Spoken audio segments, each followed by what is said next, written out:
previous video, we defined the domain and range for a relation, but let's redefine them here.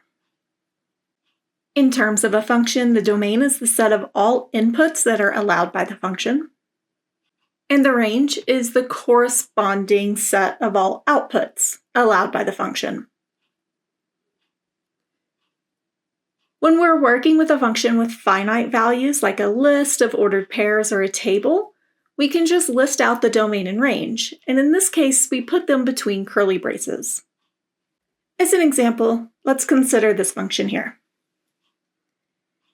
In order to do the domain, we look at the inputs, or the first coordinates, in this case, 0, 1, 2, 3. We write this in between curly braces, and then list out the numbers with commas between them. The range comes from the second coordinates, 4, 3, 1, and -2. So once again, we list these numbers between curly braces. The order that we write the numbers in doesn't matter. In this case, I wrote them in the order that they appeared in the original function. However, you can write them in numerical order or any order you prefer. Let's look at another example. For this particular function, my domain would be 1, 2, 3, and 4. So we list these out, once again between curly braces and commas. The range would be the second coordinates, 4, 2, 4, and 9. And for this one, we would write 4, 2, and 9 between curly braces. Even though the 4 appears as output in two different ordered pairs, we do not repeat it when we write out our range. In order to properly represent the domain and range of most functions, we're going to need interval notation. When using interval notation, parentheses mean that the endpoint is not included, and square brackets mean that the endpoint is included.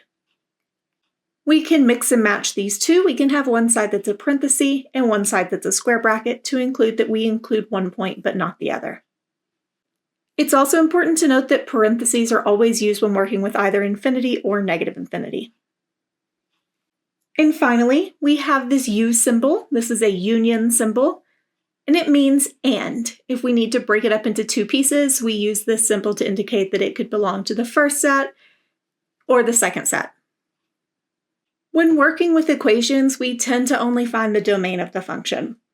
Let's consider this function here, f of x equal to x squared plus 9x minus 2. When we're considering the domain of this particular function, we need to consider which x values would be allowed and which x values would not be allowed. In this case, there's no input that would cause any particular problems. If you give me any number, I can square it, I can multiply it by 9, I can add those two together, and I can subtract 2.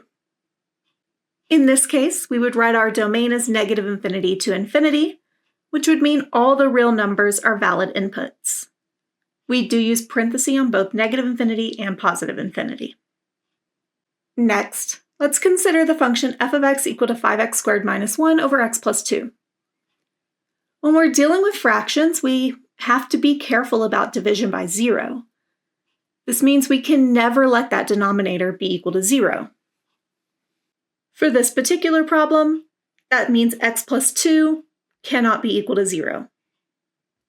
Subtracting 2 from both sides tells us that x cannot be equal to -2 for this particular function. So -2 cannot be an input. In interval notation, we write this as the interval from negative infinity to -2 with parentheses, union -2 to infinity with parentheses. This tells us all the numbers that are smaller than but not equal to -2 are allowed inputs. In addition, all numbers that are greater than but not equal to -2 are allowed inputs. In general, anytime we have a fraction in our function, we have to make sure that we do not divide by 0. Next, let's consider the function f of x is equal to the square root of 2x minus 6.